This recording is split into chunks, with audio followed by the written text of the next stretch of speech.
அனைவருக்கும் வணக்கம். அர்ச்சனா ஃபேக் அப்படின்னு சொல்லி இப்போ ஒரு வீடியோ வந்து வெளியே வந்திருக்கு. குறும்படம் வந்து வெளியே வந்திருக்கு. அதை வந்து பார்த்துடலாம். நம்ம என்ன நினச்சோம் அப்படின்னா, அர்ச்சனா வந்து திருத்திட்டாங்க, அர்ச்சனா வந்து கரெக்டாக பேசுகிறாங்க அப்படின்னு சொல்லி பார்த்தா கிடையாது. திருப்பி திருப்பி பொய்யா தான் சொல்லிக்கிட்டு இருக்காங்க.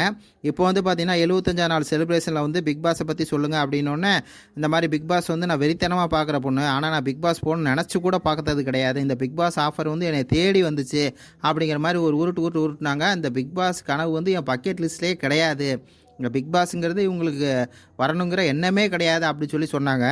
ஆனால் இந்த 2வது 3வது வாரத்தில் பார்த்துட்டு நான் வீட்டுக்கு போகிறேன் பிக் பாஸ் அப்படின்னு சொல்லி சொன்னாங்களே, அப்போ வந்து பார்த்தீங்கன்னா பிக் பாஸ் என்ன கேட்குறாரு அப்படின்னா, நீங்கள் தானே இந்த பிக் பாஸுக்கு வரணும்னு சொல்லி எத்தனை தடவை ஃபோன் பண்ணீங்க சொல்லுங்கள் அப்படின்னோடனே, ஆமாம் பிக் பாஸ் நான் தான் பண்ணேன் அப்படின்னு அவங்க வாயாலே சொல்கிறாங்க. எத்தனை தடவை இன்டர்வியூ அட்டன் பண்ணீங்க, அப்பயே நீங்கள் சொல்லியிருக்கலாம்ல நான் வரலன்னு சொல்லி. ஆமாம் பிக் பாஸ் அப்படிங்கிற மாதிரி என்னென்னா இவங்க தான் பார்த்தீங்கன்னா வாண்டடாக பிக் பாஸ்க்குள்ளே வரணும் அப்படின்னு சொல்லி இவங்க தான் பிடிவாதமாக இருந்து பிக் பாஸ்க்குள்ளேயே வந்திருக்காங்க. அதான் சொல்கிறாரு, நீங்கள் தானே பிடிவாதமாக இருந்து பிக் பாஸ்க்குள்ளே வரணும்னு சொன்னீங்க, அதனால தானே உங்களை எடுத்தோம் அப்படிங்கிற மாதிரி பிக் பாஸ் கேட்குறாரு. ஆமான்னு சொல்லிட்டு இப்போ வந்து பார்த்தீங்கன்னா லிட்டராக நடிக்குது. பிக் பாஸ் வந்து பார்க்க மட்டும்தான் செய்யுமா, உள்ளே வரணுங்கிற துளி எண்ணம் கூட இது கிடையவே கிடையாது அப்படின்லாம் சொல்லுது. ஆனால் என்ன தான் பண்ணுறது பாருங்கள், வர ரொம்ப ஃபேக்காக நடிக்கிறாங்களோ அப்படிங்கிற மாதிரி தான் எனக்கு தோணுதுங்க.